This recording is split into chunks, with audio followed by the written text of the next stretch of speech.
ፕሬዝዳንት ዶናልድ ትራምፕና ሺ ጂንፒንግ በደቡብ ኮሪያ ተገናኝተዋል። በጎ ውጤት ያመጣ የግዙፍ ኢኮኖሚና ፖለቲካ ሀገራት መሪዎች ውይይትም እየተባለለት ይገኛል። ጥያቄው ትራምፕ ከሺ ጋር ከመገናኘታቸው በፊት ፔንታጎን ከ3 አስርት ዓመታት በኋላ ወደ ኒውክሌር ሙከራ እርምጃ ይገባል የሚል ትዕዛዝ ለምን ሰጡ የሚለው ሆኗል እንጂ መሪዎቹ ከታሪፍ እስከ ቲክቶክ ከብርቅዬ ማዕድናት እስከ ፈንተነል አጀንዳዎች ጠረጴዛው ላይ ቀድመው ጠብቀዋቸው ነበር። በአብዛኛው የዓለም ፖለቲካ ላይ አንዳች ለውጥ ያመጣል ማለትም ባይሆን የመሪዎቹ መገናኘት ግን የቤጂንግንና የዋሽንግተን ውጥረት ለጊዜውም ቢሆን የሚያለዝብ ተደርጎ ይወሰዳል። ምንም እንኳን መሪዎቹ በጉዳዮች ላይ ተስማሙ ቢባልም ግን በአፋጣኝ መፈረም ይጠበቅባቸዋል። በዚህ ጉዳይ ላይ ዓለም ተስፋ ብጥልም ዶናልድ ትራምፕ የጦር መሳሪያ ውድድር ውስጥ መግባትን አማራጭ አድርገው ዳግም ብቅ ማለታቸው ሌላ ቀውስ ሊፈጥር ይችላል።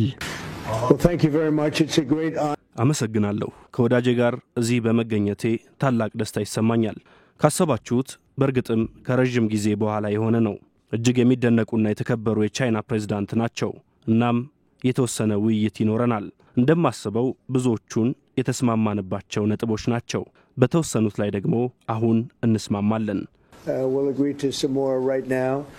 ፕሬዝዳንቱ ከሩሲያና ቻይና ጋር በኒውክሌር ጦር መሳሪያ ለመወዳደር በሚል የኒውክሌር ጦር መሳሪያ ሙከራ እንዲደረግ የጦር ሚኒስትራቸውን በግልጽ ማዘዛቸው የኮሪያውን ድርድር ካሁኑ ጥያቄ ውስጥ አስገብቶታል። በትሩዝ ሶሻል ሚዲያቸው ላይ ያስተላለፉት መልእክት ሩሲያ የኒውክሌር አቅም ያለው አሊያም አረጫፉን መሸከም የሚችል ክሩዝ ባሊስቲክ ሚሳይል መሞከሯ አበሳጭቶኛል፣ ፑቲን ልክ አልሰሩም፣ እኛም ደግሞ አንዳንድ ተግባራትን እናደርጋለን ማለታቸው በግልጽ ተቀምጧል። ይህም ባሉ ማግስት ደግሞ እኛም ኒውክሌርን እንሞክር ማለታቸው የጦር መሳሪያ ውድድር ውስጥ መግባት የለብንም፣ በጀቱን ሳይቀርን ቀንስ በሚል ለዓለም ተስፋ የሰጡትን ቃል እንዳጠፉ ይቆጠራል። ፕሬዝዳንት ዶናልድ ትራምፕ የጦር መሳሪያ ቅነሳ ላይ እናተኩራለን፣ ፑቲንንም ሺንም አሳምናቸዋለሁ ማለታቸውም የሚዘነጋ አይደለም።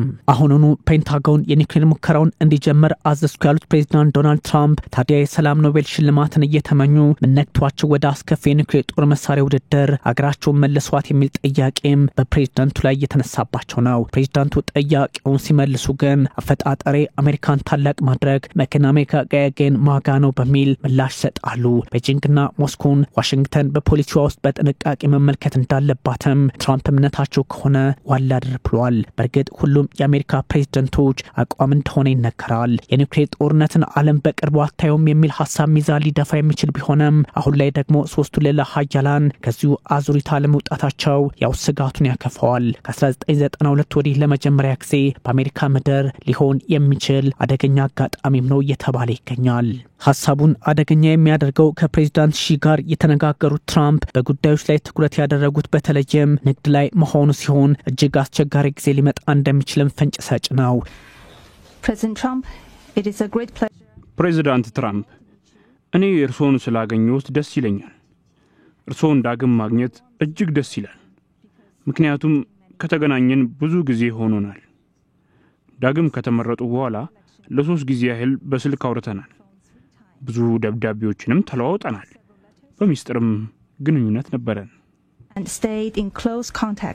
ምክንያቱም አንዳንድ የኒውክሌር ጉዳዮችን በዚህ ሰዓት ማንሳት ፕሬዝዳንት ዶናልድ ትራምፕ የንግዱን ጉዳይ መላስ ያበጁለት፣ በሌላ በኩል ደግሞ ወደ ጦርነት ነጋሪት ጉሰማ ሂደት ውስጥ ናቸው ወደሚል ድምዳሜ ሊወስድ ይችላልና በዓለማችን ላይ 9 ሀገራት የኒውክሌር ጦር መሳሪያ ታጥቀዋል። ከ90% በላይ የሚሆነውን ደግሞ የያዙት ሞስኮና ዋሽንግተን በተከታታይ ናቸው። በጥቅሉ ከ13,000 በላይ የኒውክሌር ጦር መሳሪያዎች ዓለም ላይ እንዳሉ ይነገራል። ሩሲያ፣ አሜሪካና ቻይና በተከታታይ ግንባር ቀደሞቹ ሲሆኑ ኤዥያዎቹ ህንድ፣ ፓኪስታንና ሰሜን ኮሪያ ይገኙበታል። እስራኤልም በግልጽ በጉዳዩ ላይ የምትለው ነገር ባይኖርም ግን ታጥቀዋለች በሚል ሐሳቦች ይጋራሉ። ፈረንሳይና ብሪታንያም እንደዚሁ የኒውክሌር ጦር መሳሪያ የታጠቁ ሀገራት ናቸው። ለዚህም ነው ውጥረቱ ቀላል ባልሆነበት አጋጣሚ ፕሬዝዳንት ዶናልድ ትራምፕ ከሺ ጋር በንግድ ጉዳዮች ላይ አውርተው ይህን አይነት ስጋት ደግሞ በኮሪያ ምድር ጭረው ሊመለሱ ነው የሚለው ሐሳብ አስደንጋጭ እየሆነ የመጣው። ታዲያ ከዚህ አንጻር ደግሞ ፕሬዝዳንት ዶናልድ ትራምፕ ከሺ ጂንፒንግ ጋር መነጋገራቸው በራሱ ወሳኝነት ያለው ነው። ግን ደግሞ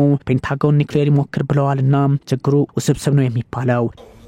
Under our joint guidance, China-US relations have remained stable on the whole. እናም የጋራ መርሃችን በጥቅሉ የቻይናና የአሜሪካ ግንኙነት ተረጋግቶ የቀጠለ ነው። ከብሔራዊ ሁኔታችን ጋር በተያያዘ ሁሉ ጊዜም ልንስማማ አንችልም። ይህ ደግሞ አግባብ ነው። የዓለም ግዙፍ ኢኮኖሚዎች አሁንም ወደፊትም መገፋፋት የተለመደ ነው። በነፋሱ ማዕበሉና ተግዳሮቱ በቻይናና አሜሪካ ግንኙነት እርሶና እኔ በትክክለኛው መንገድ መቆም አለብን። should stay the right course.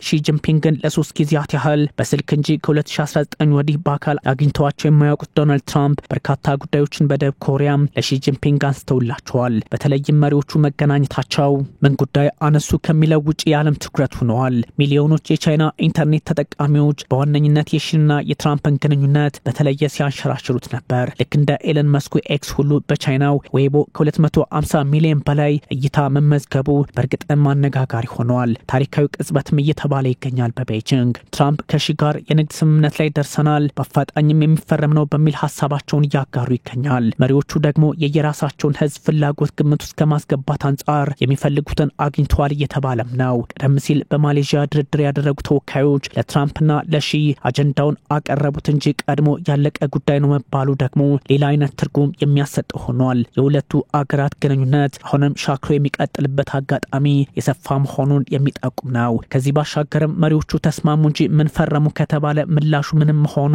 ለህዝባቸው በደቡብ ኮሪያ ይህን አሳክተን መጣን ለማለት ያግዝ ካልሆነ በስተቀር ነገም ተመልሶ ጥያቄ የሚነሳበት የቤጂንግና የዋሽንግተን ጉዳይ ይሆናል ተብሏል። ብዙ ጉዳዮች ጥያቄ ውስጥ ገብተዋል። ያም ሆኖ ግን ቻይና ቁልፍ የወጪ ምርት ቁጥጥር እርምጃን ታቋርጣለች፣ አሜሪካም ታሪፍ ትቀንሳለች። መሪዎቹ በደቡብ ኮሪያ ቡሳን ሲወያዩ በተለይም ሪፐብሊካኑ ትራምፕ በጎ ውይይትና ውጤታማ በሚል ማሞገሳቸው እምብዛም ለተንታኞች የሚመች ሆኖ አልተመዘገበም። በእርግጥም እንደሚባለው ፕሬዝዳንት ሺ ወያይ ስቁ ወያይ ከፋቸው እጅግ አስቸጋሪ የዲፕሎማሲ መንገድን ሳይከተሉ እንዳልቀረም እየተነገረ ነው። በእርግጥ አንዳንዶች እንደሚሉት ቤጂንግ የተሻለ ከዋሽንግተን አንጻር ዲፕሎማሲያዊ መንገዶችን ደቡብ ኮሪያ ላይ ተከትላለች እያሏት ይገኛል። ሺና ትራምፕ ለዛውም የግዙፎቹ አሜሪካና ቻይና መሪዎች እስከ 4 ሰዓታት ይወያያሉ ሲባል ለ1 ሰዓት 40 አውርተው መለያየታቸው ትርጉሙን ቀላል አያደርገውም።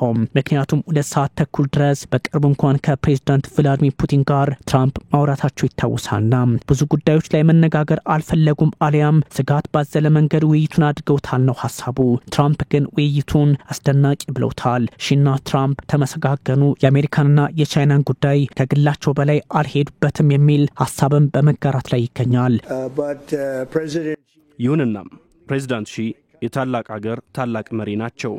ለረጅም ጊዜ የሚዘልቅ እጅግ ደስ የሚል ግንኙነት ይኖረናል ብዬ ማስባለሁ። ስላገኘሁት ደስ ይለኛል። በድጋሚ አመሰግናለሁ።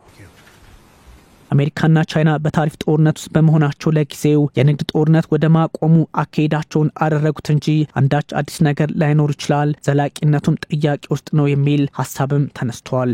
ታዲያ በዚህ አጋጣሚ የዓለማችንን ፖለቲካ ለመቋጨትም ሆነ ስጋቱን በተስፋ ለመተካት ፕሬዝዳንት ሺና ትራምፕ ያደረጉት ውይይት ብቻም በቂ እንዳልሆነ ይነገራል። ምክንያቱም እንደነ ፕሬዝዳንት ቭላድሚር ፑቲን ያሉ መሪዎች በጉዳዮች ላይ መሳተፍ አለባቸው ተብሎ ስለሚታሰብ በከፊል ውጥረቱን እንደማቀዝቀዝ ግን ይቆጠራል። ዋሽንግተንና ቤጂንግ ለአንድ ዓመት ከዛ በኋላ ደግሞ በድጋሚ የሚደራደሩባቸው አሊያም የሚያድሷቸው ስምምነቶችን አድርገዋል። ቻይና 5 ብርቅዬ ማዕድናት ላይ የጣለችውን የወጪ ገደብ ታነሳለች። ሺ ጂንፒንግም ፈንታኒል መድኃኒት ወደ አሜሪካ እንዳይገባ ያስቆማሉ።